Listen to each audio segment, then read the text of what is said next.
हमने last time matrices chapter जो था, राइट, उसके बारे में हमने उसके बेसिक्स वगैरह देखे थे, राइट। एंड डिटरमिनेंट जो है वो जस्ट हमने अभी शुरू किया ही था।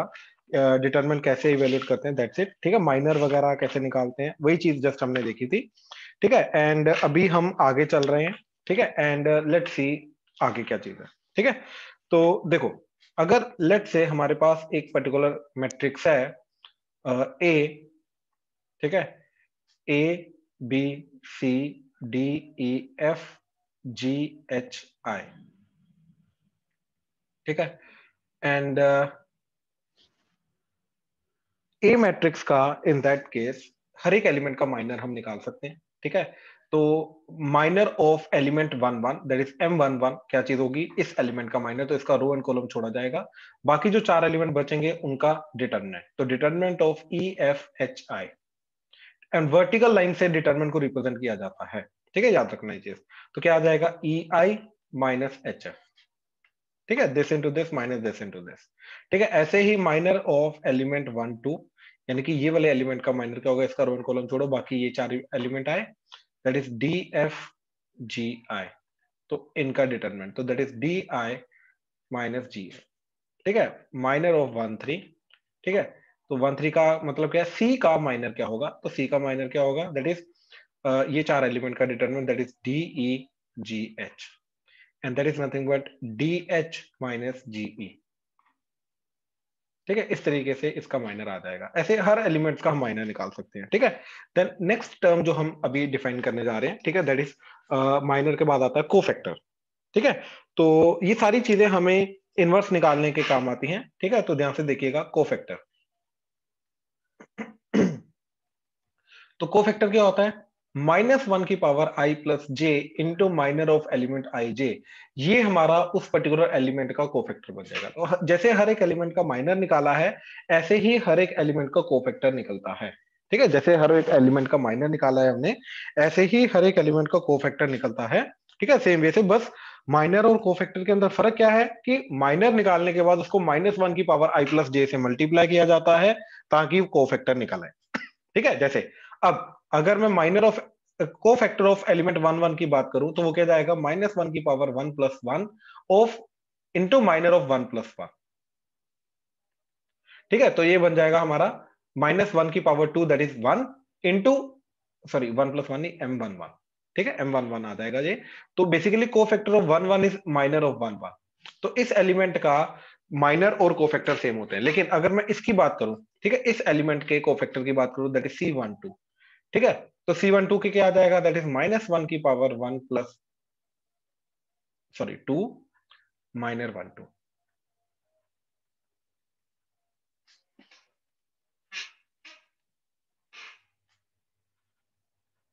Minor one two. अब देखिए, ये माइनस वन की पावर थ्री बन गया, तो ये बन जाएगा माइनस ये चीज। तो माइनर का नेगेटिव हो जाएगा, वो कोफैक्टर आ जाएगा। तो यहां पे देखिए, बेसिकली ये कोफैक्टर है एंड ये माइनर है। तो माइनर एंड कोफैक्टर के बीच में क्या फर्क है, दैट इज माइनस वन की पावर आई प्लस जे का, दैट्स इट। इसके अलावा कोई फर्क नहीं। और माइनस वन की पावर आई प्लस जे क्या होता है, या तो माइनस वन या तो प्लस वन, राइट, यही दोनों होता है डिपेंडिंग अपॉन आई प्लस जे क्या आ रहा है हमारा। तो कहने का मतलब ये है कि माइनर जो है, या तो वो खुद ही कोफैक्टर होगा, या नेगेटिव ऑफ माइनर जो है वो कोफैक्टर होगा, डिपेंडिंग अपॉन कि माइनस वन की पावर आई प्लस जे जो है वो तुम्हारा क्या चीज बन के आ रहा है। ठीक है, वो माइनस वन आ रहा है या प्लस वन आ रहा है, इस तरीके से।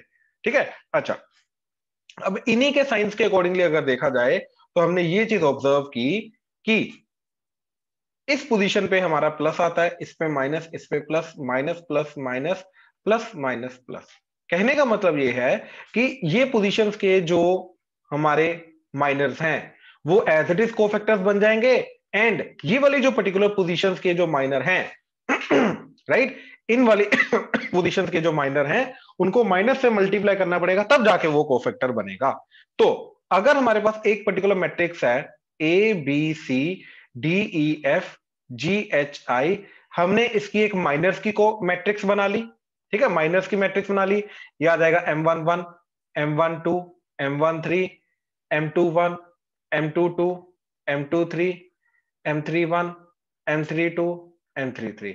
एंड फिर हम को फैक्टर्स की मैट्रिक्स बनाएंगे, C one one, C one two, C one three, C two one, C two two, C two three, C three one, C three two, sorry C32 C33, ठीक है। फिर हम कोफैक्टर्स की मैट्रिक्स बनाएंगे। तो हमने एक मैट्रिक्स ली ए मैट्रिक्स, उसकी माइनस की मैट्रिक्स बनाई, उसके कोफैक्टर की मैट्रिक्स बनाई, ठीक है। ये मैट्रिक्स बनाने के बाद अब हमारा मोटिव क्या है, राइट, इनको यूज कैसे करना है, अब इनका फायदा क्या है। अब एक्चुअली में डिटर्मिनेंट जो होता है, जो हमने ऑलरेडी देखा हुआ निकाला, वो डिटर्मिनेंट क्या होता है, किसी भी रो के एलिमेंट्स को उसके कोफैक्टर्स के साथ मल्टीप्लाई करते हैं, तो ये हमारा बन के आता है डिटर्मिनेंट। मतलब sum of product of elements of a matrix of a row और column of a matrix with its cofactors is determinant। ठीक है, क्या करेंगे, प्रोडक्ट करेंगे एलिमेंट्स का, एक पर्टिकुलर रो या कॉलम, ठीक है, उसके कोफैक्टर्स के साथ, फिर उन सबका एडिशन करेंगे। जैसे ए का इसके कोफैक्टर के साथ, बी का इसके कोफैक्टर के साथ, सी का इसके कोफैक्टर के साथ, एंड फिर इनको ऐड करेंगे। तो क्या आ जाएगा, AC11, BC12, C13, and in सबको करेंगे ऐड। ये जो चीज आएगी ये आएगा ए डिटरमिनेंट। ठीक है, एक तो ये प्रॉपर्टी है, इसकी दो प्रॉपर्टीज है जो अपने को याद रखनी, बाकी सब एलिमिनेटेड है। दूसरी प्रॉपर्टी क्या है कि sum of product of elements of a row और column of a matrix with cofactors of another row slash column is 0। मतलब किसी भी रो के एलिमेंट्स को उसकी रो को छोड़ के किसी और रो के कोफैक्टर्स के साथ मल्टीप्लाई करके ऐड करोगे, राइट, तो वो उस चीज की वैल्यू जो है वो जाएगी 0, उस चीज की वैल्यू 0 जाएगी। ठीक है, खुद की रो के साथ अगर मल्टीप्लाई करके ऐड करोगे तो डिटरमिनेंट आएगा, किसी और रो के साथ मल्टीप्लाई करके ऐड करोगे तो 0 जाएगा। ठीक है, ये दो प्रॉपर्टीज हैं जो हमें याद रखनी है, दैट्स इट। इसके अलावा और कोई प्रॉपर्टी जो हमें याद नहीं रखनी है। ठीक है, इसके अलावा और कोई प्रॉपर्टी हमें याद नहीं रखनी है। अब देखो जरा, यहीं से इनवर्स का शुरुआत करते हैं, इनवर्स निकालने का तरीका बताता हूं। हाँ जी, हाँ जी, सर एक बार फर्स्ट प्रॉपर्टी एक बार दोबारा बता दो। मैं करके मैं एग्जांपल दे रहा हूं, एग्जांपल से करके दिखा देता हूं। ठीक है, जैसे मान लो मैट्रिक्स हमारे पास 1 2 3 2 1 4 3 2 2। ठीक है, ये मैट्रिक्स है। अब हमने क्या किया, पहले माइनर्स निकाले। ठीक है, ध्यान से देखना, तो 1 का माइनर क्या आ रहा है, इसका रो एंड कॉलम छोड़ा, 2 -4 टू द 8, तो दैट इज -6। ठीक है, फिर 2 का माइनर निकाला, इसका रो एंड कॉलम छोड़ा, 2 टू द 4, -4 3 द 12, ठीक है, तो दैट इज -8। देन 3 का माइनर निकाला, 2 टू द 4, -3 1 द 3, तो दैट इज 1। ठीक है, फिर 2 का माइनर निकाला, 2 to the 4, -3 to the 6, that is -2। फिर 1 का माइनर निकाला, that is 2, -3 3 the 9, that is -7। ठीक है, देन 4 का माइनर निकाला, that is 2, -3 to the 6, that is -4। Then हमने माइनर निकाला 3 का, 4 टू द 8, -3, तो दैट इज 5। फिर 2 का माइनर निकाला, 4 -3 to the 6, that is -2। And then 2 का माइनर निकाला, 1 -2 टू द 4, दैट इज -3।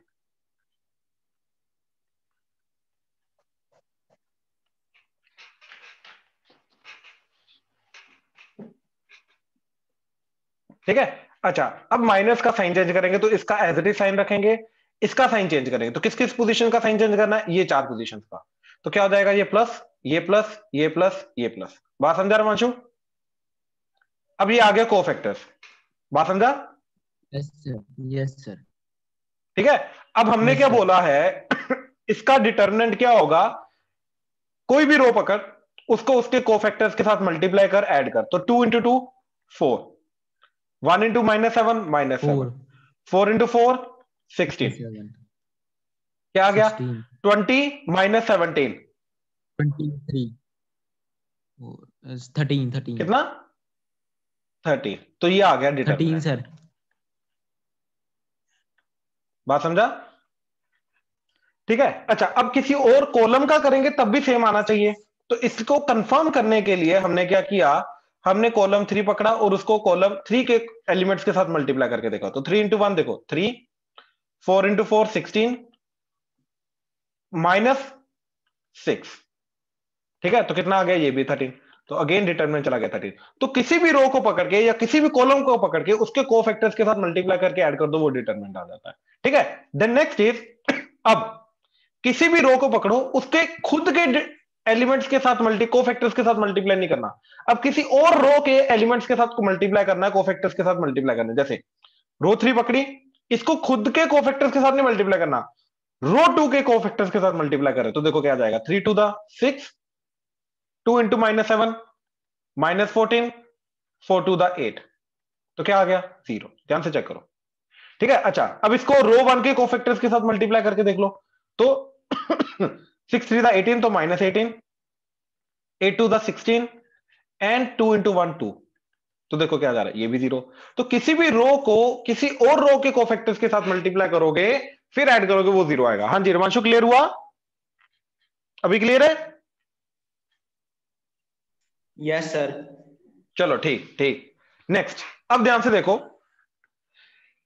किसी भी मैट्रिक्स ए को उसके, अब व्हाट इज एडजॉइंट, पहले एडजॉइंट को डिफाइन करते हैं। एडजॉइंट ऑफ ए मैट्रिक्स, ठीक है। एडजॉइंट क्या होता है? Adjoint of a matrix A is nothing but, किसी भी कोफैक्टर्स मैट्रिक्स का, कोफैक्टर्स की मैट्रिक्स बनाओ, कोफैक्टर मैट्रिक्स का ट्रांसपोज। तो इस चीज को बोलते हैं एडजॉइंट ऑफ ए मैट्रिक्स। ठीक है, इस चीज को बोलते हैं एडजॉइंट ऑफ ए मैट्रिक्स। ठीक है, कोफैक्टर मैट्रिक्स बनाई, उस कोफैक्टर मैट्रिक्स का हमने कर दिया ट्रांसपोज। ठीक है। जैसे अब यही मैट्रिक्स लो, तो ये एडजॉइंट ऑफ ए क्या आ जाएगा, दैट इज इसका ट्रांसपोज कर दो। तो क्या हो जाएगा, -6 8 1 2 -7 4 5 2 -3। तो ये बन जाएगा एडजॉइंट, बात खत्म। ठीक है, ये एडजॉइंट आ जाएगा, दैट्स इट। ठीक है। देन अब हमारी नेक्स्ट प्रॉपर्टी क्या है कि किसी भी मैट्रिक्स को उसके एडजॉइंट के साथ मल्टीप्लाई करोगे या फिर एडजॉइंट को ए के साथ मल्टीप्लाई करोगे तो क्या आएगा। ठीक है, ध्यान से देखो, अब मैं ये करके दिखाता हूं क्या चीज आएगी। अब मैंने पहले ए मैट्रिक्स ली,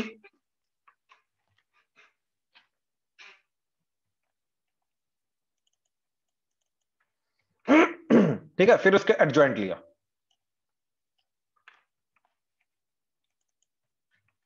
ठीक है, इन दोनों को मल्टीप्लाई कर रहे हैं। अब ध्यान से देखो क्या होगा, इस रो को इसके साथ मल्टीप्लाई करना, right. Multiplication of a matrix में क्या होता है, रो को कॉलम के साथ मल्टीप्लाई करना। तो रो को कॉलम के साथ जब मैं मल्टीप्लाई करूंगा, तो देखो फर्स्ट रो को फर्स्ट कॉलम के साथ मल्टीप्लाई करो, फर्स्ट रो को first column. No what is this, -681। ठीक है, ये कहां से आया? देखो -681 इज नथिंग बट कोफैक्टर, ये है, इसका ट्रांसपोज करने के बाद ये वर्टिकल हो गया, कॉलम में कन्वर्ट हो गया। तो एक्चुअली में -681 ये है, और ये क्या है, ये तो रो 1 के कोफैक्टर्स हैं। तो कहने का मतलब है यहां पे क्या हो रहा है, फर्स्ट रो को मैं उसके कोफैक्टर्स के साथ मल्टीप्लाई करके ऐड कर रहा हूं, तो वो तो डिटरमिनेंट होता है। तो यानी कि ये मेरे को देगा ए डिटरमिनेंट। अच्छा, no what is this, this is row 2 के कोफैक्टर्स। तो रो 1 को रो 2 के कोफैक्टर्स के साथ मल्टीप्लाई करूंगा, ये तो 0 आएगा, तो ये 0 आ जाएगा। ऐसे ये 0, ऐसे रो 2 को जब रो 1 के कोफैक्टर्स के साथ मल्टीप्लाई करूंगा 0, रो 2 को रो 2 के कोफैक्टर्स के साथ मल्टीप्लाई करूंगा ए डिटरमिनेंट, 0 0 0 ए डिटरमिनेंट आ जाएगा। यानी कि किसी भी मैट्रिक्स को उसकी एडजॉइंट के साथ मल्टीप्लाई करेंगे तो मेरे को मिलेगा ए डिटरमिनेंट, कॉमन लेके बाहर ले लो, और ये बन जाएगा 1 0 0 0 1 0 0 0 1, दैट इज आइडेंटिटी। तो ए डिटरमिनेंट इंटू आई आ जाएगा। तो प्रॉपर्टी हमारी क्या बनी, A into adjoint of A, that is A determinant into I. ये बहुत इंपॉर्टेंट प्रॉपर्टी हमारी। हाँ जी रुद्राक्ष बोलो। सर ये दोबारा समझा दो एक बार। ये दोबारा समझा रहा हूं। अच्छा, मेरे को माइक ऑन रखो रुद्राक्ष, मेरे को ये बताओ कि ये रो 1 है, ये इसके कोफैक्टर्स हैं, हाँ या ना? Yes sir. इनको मल्टीप्लाई करके ऐड करूंगा तो क्या आएगा, ए डिटरमिनेंट, हाँ या ना? Yes sir. अब ये जो चीज है ट्रांसपोज लेने के बाद ये बन गई ये, यानी कि इन दोनों को मल्टीप्लाई करके ऐड करूंगा तो मेरे को क्या मिलेगा, ए यस सर, ए डिटरमिनेंट। डिटरमिनेंट आ जाएगा। अच्छा अब मेरे को ये बताओ, ये जो ब्लू वाली है ये रो 2 के कोफैक्टर्स हैं, तो इसको इसके साथ मल्टीप्लाई करके ऐड करूंगा तो आएगा 0। Yes sir. इसको मैंने इसके साथ ये बन गया ये ट्रांसपोज के बाद, कहने का मतलब इसको अगर मैं इसके साथ मल्टीप्लाई करके ऐड करूंगा तो आ जाएगा 0। ऐसे इसको मैं थर्ड रो के साथ करूंगा तो इसके साथ भी 0 आ जाएगा। इसलिए सर क्लियर है जब सर, मैं क्लियर मल्टीप्लाई है। करता हूं तो क्या करता हूं, राइट, पक्का ये डिटरमिनेंट ये बाकी यस 0 सर, आ गए, क्लियर है पक्का, सर। Perfect perfect good. ठीक है, किसी और को डाउट है तो प्लीज बोल दो। ओके, तो ए डिटरमिनेंट, अब ये मैट्रिक्स है तो मैट्रिक्स से ए डिटरमिनेंट कॉमन लिया तो ए डिटरमिनेंट और बचेगा आइडेंटिटी, तो ये आ गया ए डिटरमिनेंट इनटू आइडेंटिटी। तो यहां से अब देखो ए डिटरमिनेंट को मैं कॉमन लेके नीचे लेके आया, A into adjoint of A divided by A determinant that is equal to I. ठीक है, that is equal to I. तो कहने का मतलब ये है, अब ये हमारी एक पर्टिकुलर प्रॉपर्टी बन गई। अब यहां से हम ये बोलेंगे इनवर्स को डिफाइन करेंगे, तो इनवर्स किस तरीके से डिफाइन होता है। Inverse is basically A into B, अगर बी इंटू ए अगर आई के बराबर हो जाए then in that case B को बोलते हैं बी इज ए का इनवर्स। तो इस हिसाब से दिस इंटू दिस करके आई आ रहा है, तो इस हिसाब से ये जो होगा ये ए इनवर्स आ जाएगा using the definition of inverse. तो ए इनवर्स की वैल्यू क्या आ जाएगी, adjoint of A divided by A determinant. इसमें किसी को डाउट है तो बताओ, ये पूरा का पूरा डिराइव करके दिया मैंने कि ए इनवर्स की वैल्यू क्या आएगी। तो ए इनवर्स जो है भाई देख, सबसे पहले हमने क्या बोला कि ये चीज यहां तक क्लियर है, जल्दी। आपकी आवाज नहीं आ रही सर, आपकी आवाज नहीं आ रही। बाकियों को आ रही है? Yes sir. देखो एक मिनट ठीक सर। है, अरे ठीक हो गई तो रहने दो।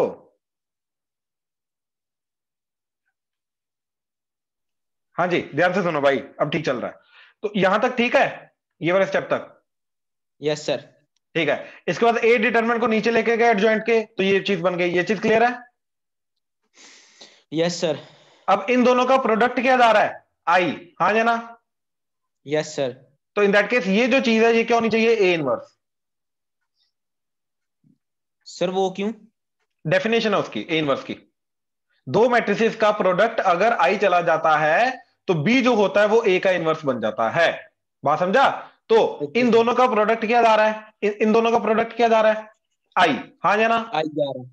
आई जा रहा है, तो इसका मतलब ये जो चीज है ये ए का इनवर्स होगा। हाँ जी सर। तो ए इनवर्स क्या आ गया, adjoint of A divided by A determinant. बात समझा? Yes sir. पक्का? हाँ जी सर। अब देखो ये जो हमने ऊपर मैट्रिक्स ए ली थी, ध्यान से देखो जरा। हाँ जी, तो this was are a matrix, okay just a second. हाँ जी, ये ए मैट्रिक्स थी हमारी, ठीक है, एंड ये जो चीज थी, ठीक है, ये आ रहा था हमारा एडजॉइंट। अच्छा, इसका डिटरमिनेंट 13 आ रहा था, राइट, तो डिवाइडेड बाय ए डिटरमिनेंट कर दूंगा तो दैट इज 1/13, तो ये बन जाएगा ए इनवर्स। तो ये जो चीज है ये इनवर्स बन गया। 1/13 करने का मतलब हर एक एलिमेंट को 13 से डिवाइड कर दो या फिर 1/13 बाहर रखो, तो ये जो चीज आई this is called the A inverse. ठीक है, इस तरीके से इनवर्स निकाला जाता है। ठीक है, तो किसी भी मैट्रिक्स का इनवर्स निकालने में अगर किसी को डाउट है तो प्लीज बता दो, मैं दोबारा एग्जांपल के साथ, वैसे अभी आगे क्वेश्चंस आएंगे जिसके अंदर इनवर्स यूज होगा। ठीक है, तो अगर कोई डाउट आ रहा है तो बता दो, वैसे अभी बता दो। ठीक है, चलो फिर आगे देखो जरा। अब ना ये प्रॉपर्टी ध्यान से देखो जरा, ठीक है, कि ये ना प्रॉपर्टीज एक्चुअली में अब एलिमिनेट हो चुकी हैं, लेकिन उसके बेसिस पे ये चीज आती है, तो ये देखनी बहुत जरूरी है। ठीक है, कि A into adjoint of A equal to A determinant into I. ठीक है ना, अब हमारी प्रॉपर्टी पता क्या होती है कि ए अगर मेरा लेट से जो के ए का डिटरमिनेंट होता है बेसिकली, ठीक है, ये होता है के की power N into A determinant. ठीक है, जैसे 2a का डिटरमिनेंट है और a का जो ऑर्डर है, ऑर्डर ऑफ ए जो है, राइट, लेट से वो 3 है, तो इसका आंसर क्या आ जाएगा, दैट इज 2 की पावर 3 इंटू ए डिटरमिनेंट आ जाएगा, that is 8 into A determinant आ जाएगा। बेसिकली ये k की पावर जो कांस्टेंट होता है उसकी पावर n हो जाता है, n is order of the matrix. तो यहां पर अब अगर मैं दोनों तरफ डिटरमिनेंट लूंगा तो ये बन जाएगा, अलग अलग हो जाएगा, ए determinant and adjoint of A का डिटरमिनेंट, और ये आ जाएगा तुम्हारा ए डिटरमिनेंट इंटू आई का डिटरमिनेंट। अब ये कांस्टेंट एक्ट करेगा, ये बाहर आ जाएगा, तो ये ए डिटरमिनेंट की पावर n बाहर आ जाएगा। ठीक है, अब यहां पर n क्या है 3, तो ऑर्डर 3 की मैट्रिक्स लेके जा रहे हैं, तो ये 3 आ जाएगा, और ये i का डिटरमिनेंट। अब जो i होता है ये आइडेंटिटी मैट्रिक्स होता है, इसका डिटरमिनेंट होता है 1, तो ये बन जाएगा a डिटरमिनेंट की power 3 and this is a determinant, this is adjoint of a into determinant. तो ये a डिटरमिनेंट से डिवाइड कर दो, तो एडजॉइंट ऑफ a जो भी मैट्रिक्स आएगी उसका डिटरमिनेंट क्या होगा, that is a determinant का cube divided by a determinant, so that is nothing but a determinant का square. So if a is a matrix of order 3, then a adjoint of a का जो determinant है that is a determinant की power 2 होगा। हाँ जी, please confirm करो, clear हुआ ये चीज? नो सर सर, जरूरी सर है कि दोबारा हमें समझा 3 दो। ऑर्डर की लेनी है? हाँ जी, सर हम ज्यादा ऑर्डर की भी तो लिख ही सकते हैं मैट्रिक्स। हाँ हाँ, एन का भी ले सकता है ना, तो इसके अकॉर्डिंगली बैलेंस हो जाएगा ना, यहाँ पे चेंज कर जाएगा और कुछ नहीं। Yes sir. हाँ जी, किसको समझ नहीं आया बताओ जरा? सर मुझे रुद्राक्ष। रुद्राक्ष, रुद्राक्ष इसमें कौन सा स्टेप नहीं समझ में आया बताओ जरा, वहां से मैं समझाता हूँ दोबारा। सर ये ये प्रॉपर्टी याद है, ये प्रॉपर्टी याद है? यस सर, ये ठीक है। ठीक है, तो देखो ये इसको के लेके जाओ, यस सर। ठीक है, तो क्या बन जाएगा ये के इंटू आई मैट्रिक्स का डिटरमिनेंट, तो बाहर क्या आएगा, के की पावर एन इंटू आई का डिटरमिनेंट। बात समझे? सर यहाँ पे आपने पावर 3 क्यों ली है? मैं ऑर्डर 3 लेके जा रहा हूं ना मैट्रिक्स ए का, इसलिए पावर 3 ली मैंने, के की पावर एन बाहर आएगा ना, ठीक है। पक्का? ये सर, सर ये फिर अलग कैसे होगा डिटरमिनेंट, जैसे आपने होल पे डिटरमिनेंट लिया है? ये प्रॉपर्टी होती है कि ए इंटू बी का डिटरमिनेंट जो होता है ये ए डिटरमिनेंट इंटू बी डिटरमिनेंट होता है, अलग अलग हो जाता है। Yes sir. अरे एक्चुअली में होल का डिटरमिनेंट का मतलब है left hand side right hand side दोनों तरफ डिटरमिनेंट ले रहे हैं, तो एक्चुअली में ये चीज हो रही है। अब यहाँ पे जो है ये दोनों अलग अलग हो गए, और यहाँ पे ए डिटरमिनेंट की पावर एन बाहर आ गया, और आई का डिटरमिनेंट 1 हो गया। क्लियर है सर? पक्का? Yes sir. चलो ठीक ठीक ठीक ठीक है, तो ये प्रॉपर्टी है, ये याद रखना। ठीक है, अब यहीं से हमारी एक और प्रॉपर्टी निकल के आती है, ध्यान से देखो कि एडजॉइंट ऑफ ए का डिटरमिनेंट आ रहा है ए डिटरमिनेंट की पावर हमारा क्या आ गया 2, right? If A is of order 3, अगर ए का ऑर्डर 3 है तो एडजॉइंट ऑफ ए का डिटरमिनेंट जो है वो जाएगा ए डिटरमिनेंट की पावर 2। अच्छा, अब मैंने क्या किया, यहां पर ए की जगह एडजॉइंट ऑफ ए रख दिया, जहां जहां ए आ रहा है वहां पे एडजॉइंट ऑफ ए रख दिया, तो क्या बन जाएगा, एडजॉइंट ऑफ ए। ठीक है, क्या हुआ, इसकी जगह एडजॉइंट ऑफ ए आ गया एंड इसकी जगह भी एडजॉइंट ऑफ ए आ जाएगा, तो क्या बन जाएगा, इसका determinant equal to adjoint of A का डिटरमिनेंट का square. Now what is adjoint of A? Adjoint of A का डिटरमिनेंट ये चीज, दैट इज ए डिटरमिनेंट का स्क्वायर, तो ये बन जाएगा ए डिटरमिनेंट का स्क्वायर का ये वाला power 2 as it is, that is A determinant के स्क्वायर का इन 2 into 2, तो दैट इज ए डिटरमिनेंट की पावर 4। तो एडजॉइंट ऑफ ए जो है ये चला जाएगा ए डिटरमिनेंट की पावर 4। ध्यान से देखो, इसमें कौन सा स्टेप नहीं समझ में आया बताओ? ठीक है, ये छोटी छोटी मैनिपुलेशंस हैं जो स्कूल में जनरली पूछ लेते हैं, बोर्ड में पूछ सकते हैं, ठीक है, 1 मार्क के अंदर, तो ये चीजें हमें करनी आनी चाहिए। ये ऑर्डर 3 चल रहा है, ऑर्डर 3 अगर ना हुआ तो इन जनरल भी तुम करके देख सकते हो कैसे करना है। ठीक है, यहां पे देखो, यहां पे 3 की जगह n आ जाएगा, मान ले ऑर्डर 4 का है, तो यहां पे क्या आ जाएगा, 4 आ जाएगा। 4 जब ये ऑर्डर 4 यहाँ पे 4 हो जाएगा, 4 डिवाइडेड बाय पावर 1 होगा, तो पावर 3 क्या आ जाएगा, 4 डिवाइडेड बाय 1 करके माइनस होके क्या आ जाएगा, 3 आ जाएगा, इधर ए डिटरमिनेंट की पावर 3 चला जाएगा। बात समझा? तो उसके अकॉर्डिंगली यहाँ पे बैलेंस हो जाएगा। पक्का? देख लो, डाउट है तो बोलो। ठीक है, तो अब देखो इस चीज को यूज कैसे करना है। इसका मेन यूज होता है इक्वेशंस को सॉल्व करने के लिए। ठीक है, इसका मेन यूज होता है सिस्टम ऑफ इक्वेशंस जो होती है उसको सॉल्व करने के लिए। अब सिस्टम ऑफ इक्वेशंस को कैसे सॉल्व करेंगे, ठीक है। अब कोई फालतू का रूल नहीं है, सिर्फ एक रूल ही आएगा तुम्हें सिस्टम ऑफ इक्वेशंस को सॉल्व करने के लिए, ठीक है। मैं डायरेक्टली वो रूल बता रहा हूं क्या चीज है, ठीक है। ध्यान से देखो, I use an example, I take an example, ठीक है। उसके हाँ जी देखो, देखो अब इसके अंदर अज्यूम करो तुम्हें सिर्फ और सिर्फ, ठीक है, दो तीन टाइप के क्वेश्चन निकल सकते हैं इसके अंदर। पहले जो गिवन है उसको छोड़ो, पहले ये देखो कि सिर्फ अगर तुम्हें ये गिवन है और बोला जा रहा है solve this system of equation, that means ऊपर ए एंड बी कुछ नहीं गिवन है, डायरेक्टली ये चीज गिवन है, तो क्या करोगे। तो सबसे पहले हम इक्वेशंस लिखेंगे, x minus y plus z is equal to 4, x minus 2y minus 2z that is equal to 9, 2x plus y plus 3z that is equal to 1। तो इसको मैट्रिक्स फॉर्म में कन्वर्ट करेंगे तो वो बन जाएगा 1 माइनस 1 1, ठीक है, 1 माइनस 2 माइनस 2, 2 1 3 इनटू कोफिशिएंट लिया हमने, ठीक है, 1 माइनस 1 1, ठीक है, फिर 1 माइनस 2 माइनस 2, ठीक है, फिर 2 1 3, ठीक है। तो ये कोफिशिएंट्स की मैट्रिक्स ले ली, फिर x y z equal to इधर वाले कोफिशिएंट्स की मैट्रिक्स दैट इज 4 9 एंड 1। तो इस मैट्रिक्स को लेट से हमने नाम दे दिया ए, ठीक है, इनटू इसको नाम दे दिया x that is equal to इसको नाम दे दिया बी। अब ए भी हमें पता है, बी भी हमें पता है, एक्स हमें पता नहीं है, तो एक्स हमें निकालना है, बात खत्म। ठीक है, तो अब हम क्या करेंगे, A inverse into A into x that is A inverse into B करेंगे, राइट। तो ए इनवर्स इंटू ए आई हो जाता है, ये तो आइडेंटिटी होता है, राइट। तो ये बन जाएगा X is equal to A inverse into B, तो that is adjoint of A into B divided by A determinant that is equal to X, that's it, we are done. तो यहां से हमें एक्स मिल जाएगा। तो क्या करना है, हमें ए मैट्रिक्स का एडजॉइंट निकालना है, उसको बी से मल्टीप्लाई करना है, वो जो भी चीज बनेगी उसको ए डिटरमिनेंट से डिवाइड करना है। तो इसके लिए हमने क्या किया, पहले ए को पकड़ा, ठीक है, ध्यान से देखना आप। तो ये ए है हमारे लिए, तो पहले निकालना है माइनर ए के, माइनर से कोफैक्टर, कोफैक्टर का ट्रांसपोज दैट इज एडजॉइंट, ठीक है। स्टेप बाय स्टेप करेंगे, ध्यान से देखो। अब 1 का माइनर क्या आएगा, इसका रो एंड कॉलम छोड़ा -6, ठीक है, एंड माइनस ऑफ -2 +2, तो दैट इज -4। फिर -1 का रो एंड कॉलम छोड़ा 3, minus minus plus 2 to the 4, तो दैट इज 7,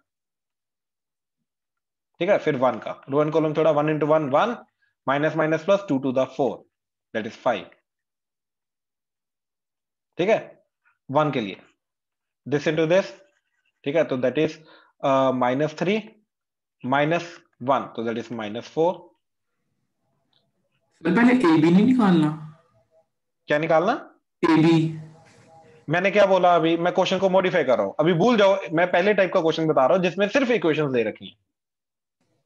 ओके सर। मैं कुछ एबीआई यूज नहीं कर रहा हूं, ठीक है। तो पहले डायरेक्ट निकाल के दे रहा हूं मैं, ठीक है, फिर बाकी मॉडिफिकेशन जो आएंगी फिर वो देखेंगे, ठीक है। तो 2 का क्या, -2 का क्या जाएगा 3 -2, तो that is 1 1, minus of minus +2 that is 3,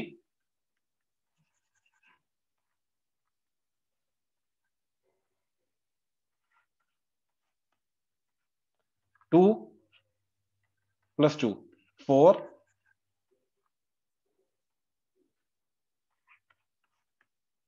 -2 -1 -3, -2 +1 that is -1। ये आ गई भाई माइनस हमारे, ठीक है। अब इनको कोफैक्टर मैट्रिक्स में कन्वर्ट करने के लिए साइन चेंज करना है, इसका इसका इसका एंड इसका, तो ये बन जाएगा हमारा -7, ये बन जाएगा +4, ये बन जाएगा -3 एंड ये बन जाएगा +3, ठीक है। अब इसका कर दो ट्रांसपोज, तो ये बन जाएगा adjoint of A, that is -4 -7 5 4 1 -3 4 3 and -1, तो ये बन गया एडजॉइंट ऑफ ए, राइट। अब कोफैक्टर्स तो आ चुके हैं, तो कोफैक्टर्स को रो के साथ मल्टीप्लाई करो तो डिटरमिनेंट मिल जाएगा, तो क्या बना, ठीक है, दैट इज -4, ठीक है। इन दोनों को मल्टीप्लाई करके कितना आ गया, -4 +7 एंड +5, 7 5 12, 12 में से 4 गए 8, तो ये डिटरमिनेंट क्या आ गया, ए डिटरमिनेंट दैट इज 8, ठीक है। अब देखो जरा क्या करना है, अब हमें adjoint of A into B divided by A determinant. Now adjoint of A is this, so that is -4 4 4 -7 1 3 5 -3 -1 into, अब करना है B. अब B क्या आ रहा है हमारा, ठीक है, B मैट्रिक्स इज दिस, तो 491 491, ठीक है, डिवाइडेड बाय A डिटरमिनेंट, तो दैट इज 8. तो देखो क्या बन जाएगा, रो 1 को हमने पकड़ा, उसको किया इससे मल्टीप्लाई 491 से, तो -16 9 4 द 36 एंड 4 1 द 4. फिर रो 2 के एलिमेंट्स को पकड़ा, इसको इधर, तो 7 4 द 28 -28 1 into 9 9 3 1 the 3, then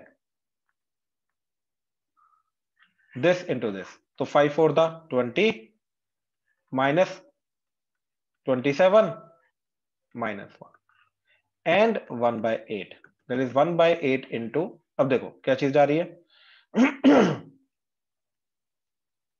ठीक है, 40 minus 16, ठीक है, that is 24, 9 and 3, ठीक है, 9 and 3 कितना हो जाएगा 12, तो -28 plus 12, that is -16, ठीक है, and 20 minus 28, तो that is -8. 8 से डिवाइड किया हर एक एलिमेंट को, कितना आ गया 3 -2 -1.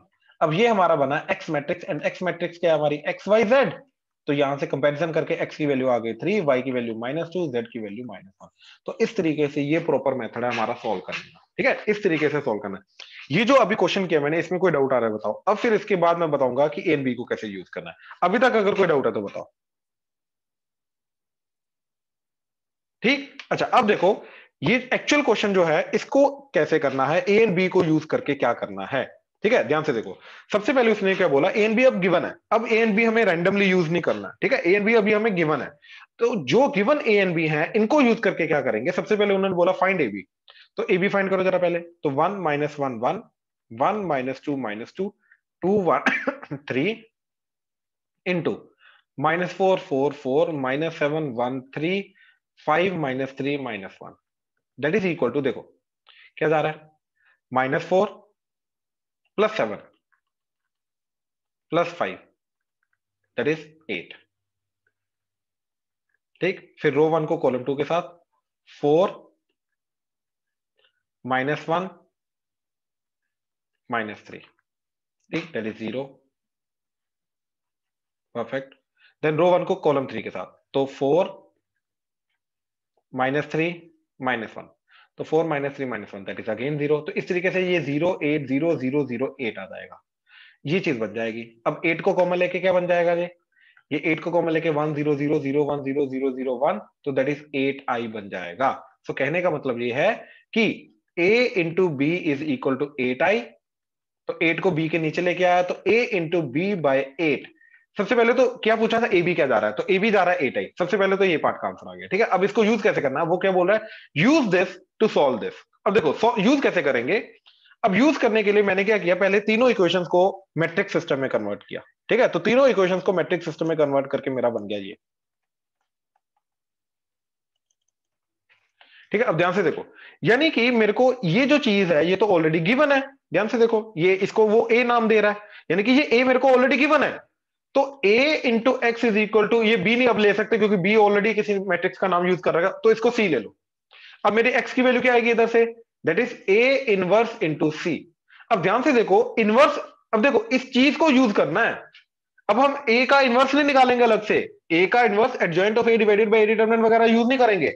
अब हम इस सिचुएशन को यूज करेंगे, इस पर्टिकुलर इक्वेशन को यूज करेंगे. कैसे, देखो 8 को मैं b के नीचे लेके आया, that is equal to i. तो दो चीजों का प्रोडक्ट अगर आई जा रहा है, दो मैट्रिसेस का प्रोडक्ट अगर आई जा रहा है, तो इन दैट केस जो बी दूसरी वाली मैट्रिक्स होगी वो पहले का इनवर्स होगा. तो यहां से ए इनवर्स की वैल्यू क्या आई, बी मैट्रिक्स डिवाइडेड बाय 8, यानी कि ये वैल्यू इधर पुट कर दो तो ये आ जाएगा B matrix divided by 8 into C. तो ये हमारी एक्स की वैल्यू हो जाएगी. तो बी मैट्रिक्स तो हमें गिवन है, राइट, बी मैट्रिक्स तो हमें ये गिवन है, राइट. तो डायरेक्टली b की वैल्यू पुट करेंगे एंड c के साथ मल्टीप्लाई करेंगे एंड 8 से डिवाइड करेंगे, तो डायरेक्टली हमें x की वैल्यू जो है वो 3, y की वैल्यू -2, c की वैल्यू जो z है उसकी वैल्यू -1 आ जाएगी.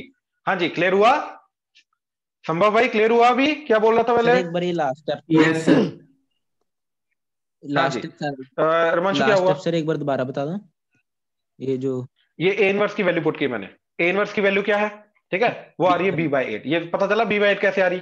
सर वो ए इन उधर चल जाएगा। 8 8 8 इधर आ जाएगा। यस सर, ए उधर चल जाएगा। ए और उधर कहीं नहीं जाएगा, ए उधर कहीं नहीं जाएगा, ए उधर कहीं नहीं जाएगा, ठीक है। दो चीजों का प्रोडक्ट अगर आई होता है तो जो दूसरी वाली चीज होती है ये पहले का इनवर्स होता है। डायरेक्टली हाँ ये जी यूज सर। करेंगे तो डायरेक्टली ये बोलेंगे कि b/8 जो है वो a का इनवर्स है। बात समझा? हाँ जी सर। हाँ, ये चीज थी। तो डायरेक्टली हमने a के इनवर्स को b/8 लिखा, उसको c से मल्टीप्लाई करके डिवाइडेड बाय 8 करेंगे। अपने जैसे पहले आता वैसे ही x की वैल्यू 3, y की वैल्यू 2, z की वैल्यू -1 आ जाएगी। अब क्लियर है? यस सर, तो हमें पेपर में दोनों मेथड से कर सकते हैं? अरे नहीं नहीं नहीं, सिर्फ जो दिया, जैसे ये क्वेश्चन के अंदर ये वाला मेथड ही यूज करना तुम्हें, पहले वाला नहीं करना। पहले वाले के अंदर मैंने क्या बोला कि क्वेश्चन सिर्फ इतना है, ये क्वेश्चन में है ही नहीं, तो कैसे करोगे? Yes sir.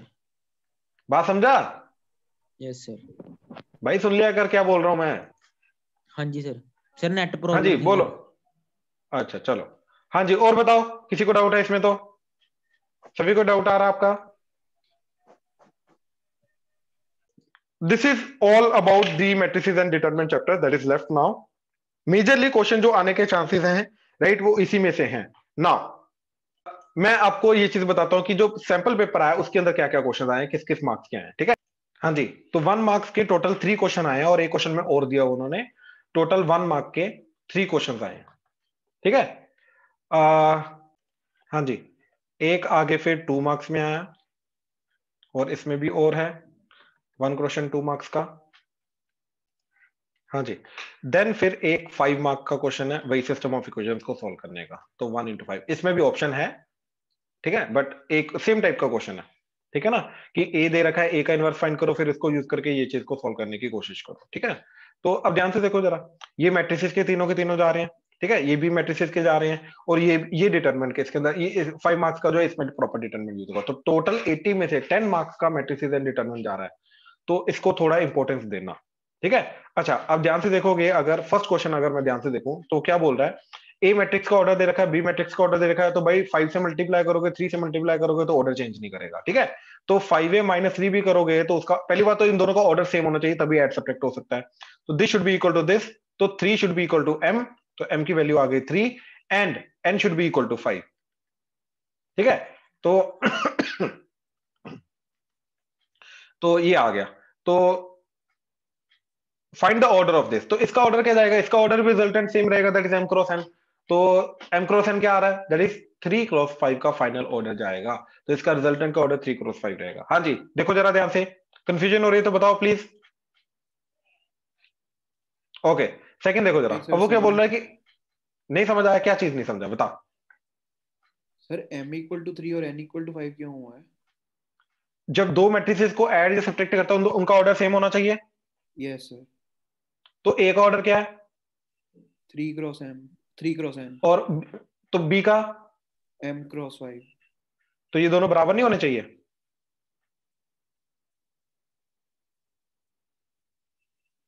यस सर, हाँ जी दोनों बराबर होने चाहिए। तो बराबर होने चाहिए, तो इनका ये और ये बराबर होना चाहिए एंड ये बराबर होना चाहिए, रोज बराबर होने चाहिए, कॉलम बराबर होने चाहिए। तो एन एम की वैल्यू 3 आ गई, एन की वैल्यू 5 आ गई, बात खत्म। नहीं सर, वैसे n = m होना चाहिए ना फिर उसके लिए तो। क्यों भाई, मल्टीप्लाई थोड़ा ना कर रहे हैं, वो तो मल्टीप्लीकेशन का रूल होता है सर ना कि ठीक ये है दोनों सर, बराबर होने यस चाहिए। सर आगे समझ आ क्यों गया। कंफ्यूज कर रहे हो, यस सर, वो क्यों कंफ्यूज कर मल्टीप्लिकेशन रहे हो, कंसीडर कर। पक्का वही ना, यस वो तो मल्टीप्लीकेशन का रूल है, ये तो एडिशन सब्ट्रैक्शन का। और रिजल्टेंट क्या आएगा, वो भी सेम, जो ए का ऑर्डर है वही रिजल्टेंट का ऑर्डर हो जाएगा। तो 3 cross 5 is the resultant order, ठीक है। क्लियर है सर। अच्छा अब वो क्या बोल रहा है कि ए मैट्रिक्स दे रखी है 2 क्रॉस 2 मैट्रिक्स, तो जिसका इस तरीके से डिफाइन करते हैं, ठीक है। तो क्या आ जाएगा, देखो अगर आई जे के बराबर नहीं है तो उसकी वैल्यू आएगी 1, तो ये 1 ये 1, अगर आई जे के बराबर है यानी कि डायगोनल के वैल्यूज आएंगी 0, तो ये 0 ये 0, तो दिस इज ए। तो ए स्क्वायर निकाल दो, बस बात खत्म, ए को ए के साथ मल्टीप्लाई कर दो, ये तो बहुत सिंपल क्वेश्चन था, ठीक है, 1 मार्क का। अगला क्या है, given A is a square matrix of order 3 cross 3 and A determinant is equal to -4। अब ध्यान से देखो आ गया वो एडजॉइंट ऑफ A। तो अगर A डिटरमिनेंट है, A जो है मैट्रिक्स 3 ऑर्डर की है, राइट, स्क्वायर मैट्रिक्स है ऑर्डर 3 की, तो याद करो A डिटरमिनेंट का मोड एडजॉइंट ऑफ A का डिटरमिनेंट क्या होता है, A डिटरमिनेंट का स्क्वायर। तो दैट इज ए डिटरमिनेंट यानी कि -4 का स्क्वायर, तो दैट इज 16। ये चीज याद आ रही है? Yes. हाँ जी, क्लियर करो, क्लियर हुआ? प्लीज कंफर्म करो। Yes sir. ठीक, अगला देखो जरा, ये 1 मार्क का। सर ये तो 0 होगा। क्या बोल रहा है? हाँ बिल्कुल, क्योंकि फर्स्ट रो के एलिमेंट्स को सेकंड रो के कोफैक्टर्स के साथ वो मल्टीप्लाई कर रहा है, तो ऑब्वियसली वो चीज 0 आएगी, बात खत्म। ठीक है ना, ये बहुत सिंपल सी बात हो गई। Yes sir. ठीक, अच्छा, अब आ जाओ ये 2 मार्क्स का क्वेश्चन जो है। ठीक है, तो क्या दे रखा है? If A is a square matrix of order 3 such that A square is 2a, then find the value of determinant of A. तो हम क्या करेंगे, दोनों तरफ इसका डिटरमिनेंट ले लेंगे, तो ये क्या बन जाएगा?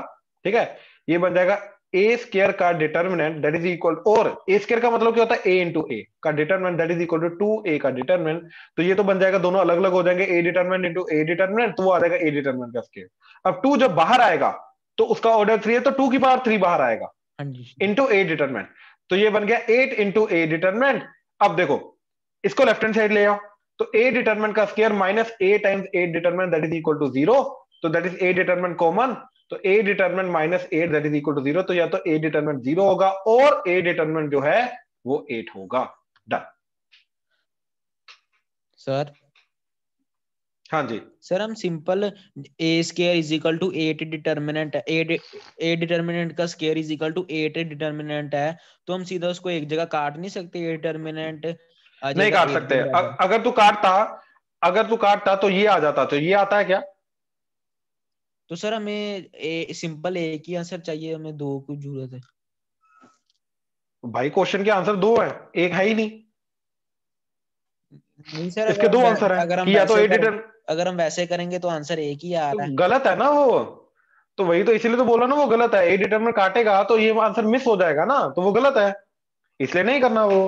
Okay sir. सर मार्क्स कटेंगे फिर? वेरिएबल को नहीं काटते हैं, बिल्कुल कटेंगे, आधे नंबर मिलेंगे। ओके। 1 नंबर का क्वेश्चन है ना, तो सॉरी ये तो 2 नंबर का क्वेश्चन है, तो 1 मिलेगा, 1 कटेगा, बात खत्म। अरे वैसे भी वेरिएबल को तो कट करते ही नहीं है, अच्छा ठीक है ना, नो, जब तक वो 0 जा सकता है उसको कट करते ही नहीं है, तो वो चीज कटेगी बिल्कुल।